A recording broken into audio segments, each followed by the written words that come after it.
दोस्तों 9 दिसंबर 2025 की काली रात उत्तराखंड की राजधानी देहरादून में एक 24 साल के छात्र की बीच सड़क पर बेरहमी से हत्या कर दी जाती है।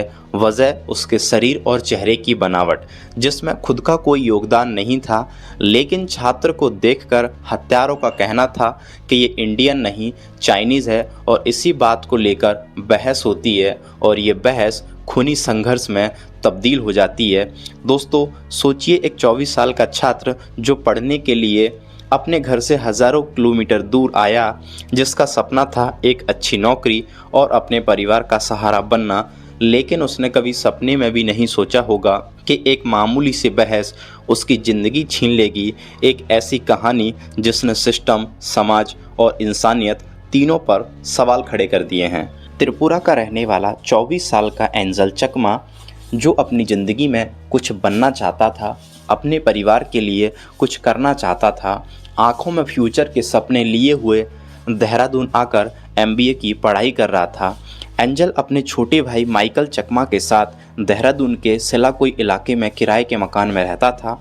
परिवार को उस पर गर्व था, माँ बाप को उम्मीद थी बेटा पढ़ लिख कर हमारा सहारा बनेगा, लेकिन उन्हें क्या पता था कि ये शहर उसकी आखिरी मंजिल बन जाएगा। फिर आती है 9 दिसंबर 2025 की वो काली रात, जब एंजल अपने भाई माइकल के साथ घर से बाहर निकलता है कुछ सामान लेने के लिए। मार्केट में एंजल का लड़कों के एक ऐसे ग्रुप से सामना होता है जो पूरी तरीके से नशे में धुत थे, जिनसे शराब और इंसानियत की बू आ रही थी। एंजल की लड़कों के ग्रुप से किसी बात को लेकर बहस होती है और बहस के दौरान कथित तौर पर एंजल पर नस्लीय टिप्पणी की जाती हैं। चाइनीज़, चिंकी, मोमो जैसे शब्दों का प्रयोग किया जाता है। एंजल को कहा जाता है तुम इंडियन नहीं, तुम तो चाइनीज़ हो। जब एंजल और माइकल ने इस बात का विरोध किया तो उनको गंदी गंदी गालियां दी जाती हैं, उनको मारा पीटा जाता है। एंजल की गर्दन और पेट पर चाकुओं से कई वार किए जाते हैं। माइकल पर भी कड़े से हमला किया जाता है। गंभीर हालत में एंजल को हॉस्पिटल के ICU में भर्ती कराया जाता है। डॉक्टर एंजल को बचाने की पूरी कोशिश करते हैं। एंजल की ज़िंदगी मशीनों पर टिकी रही। इधर परिवार एंजल की सलामती के लिए दुआ कर रहा था।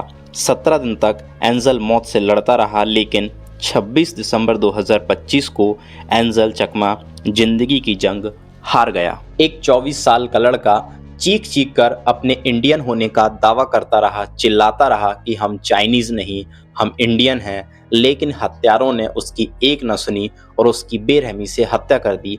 एंजल की हत्या के बाद हत्यारे वहां से भागते नहीं हैं, बल्कि पास की ही दुकान से शराब खरीद कर शराब पीते हैं, पार्टी करते हैं।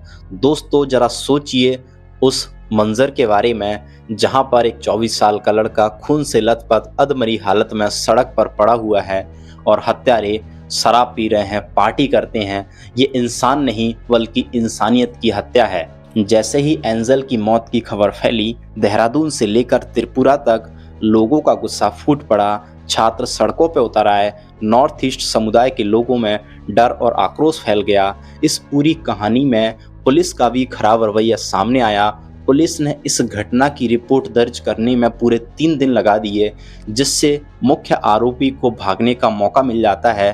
पुलिस ने 6 लोगों को नामजद किया है, जिसमें से 5 लोगों को पुलिस ने गिरफ्तार कर लिया है। मुख्य आरोपी अभी भी पुलिस की गिरफ्त से दूर है। बताया जा रहा है कि वो नेपाल भाग गया है। पुलिस का कहना है कि यह नस्लीय हिंसा नहीं बल्कि आपसी झगड़ा था। कोई ऐसा सबूत नहीं मिला है कि यह हमला नस्ल के कारण हुआ है।